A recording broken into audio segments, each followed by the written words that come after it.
Mr. Brok, you have listened now to both the report of Mrs. Mogherini, you have listened to Spanish King, you have listened to Madame Merkel and François Hollande. Where were, to you, anything new, any highlights?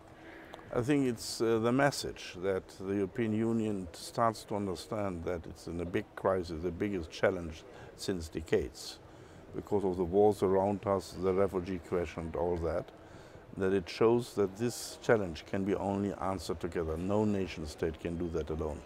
And therefore this message is that we have to develop an own asylum and migration policy, bring order into our outside borders, talk to our neighbors, try to find a solution for the war, the proxy war of the Saudis and Arabians and on the higher level between the Americans and the Russians. That has to be stopped, and Europe has to put its influence into that. And also we have to change the Russia policy, the Africa policy. Otherwise there will be migration, millions of people for the next decade. And isn't it too late? It's never too late. For sure it would have been better to do certain things 2 or 3 years before, or even longer, but that's us human beings. We start to think only if the problem is there. But you know better than I do that there has been a lot of money, millions, billions of euros been put into African countries, and you have no idea where they went.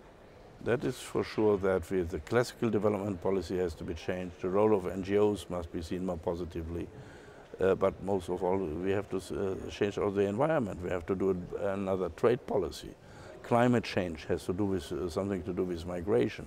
It's really the broad case which we have to see, but also we have to explain that better governance is decisive. We have to fight dictators.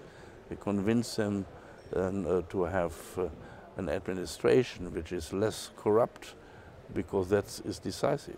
Africa has it not in the genes to be a poor continent. We have successful African countries, but we have to concentrate in that way for better governance in such countries. Monday, Erdogan, the president of Turkey, visited Brussels and the EU institutions. It has been mentioned several times during the debates here, Turkey plays an enormous important role in this game, if I may call it that. What is your opinion? What shall we do to strengthen both the Turkish, you could say, landscape, almost 2.7 million refugees, and to save a better understanding of Turkey in Europe? But we have a difficult situation. First of all is the question of the refugees in that country, and we have to give them some burden sharing.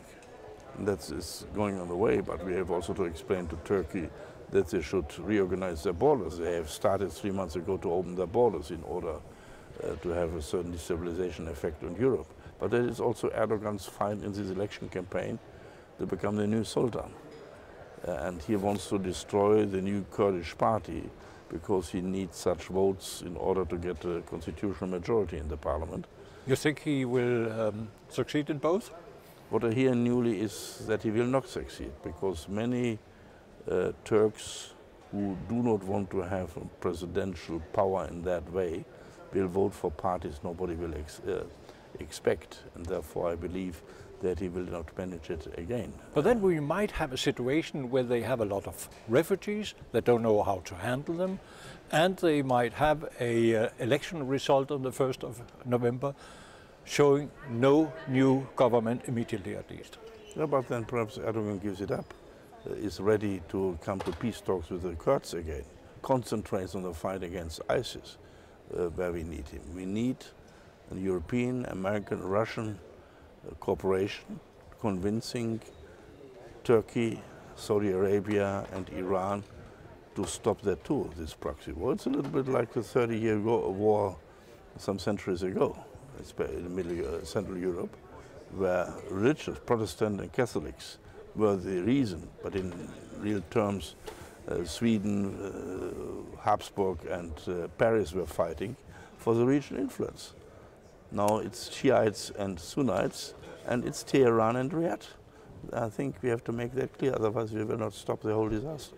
Final question, coming back to the meeting this afternoon with Merkel and Hollande. Does it make a change? Does it change any attitudes, any politics that two leading European figures turn up themselves?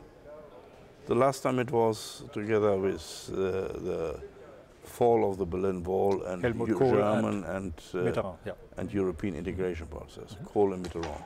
This is now a similar challenge, and that the leaders of France and Germany come together, give a joint message that we need here European cooperation, will perhaps make it clearer to all of us in the different countries that we need strong cooperation in order to overcome the challenge. Where a Hungarian Prime Minister is building up a new wall.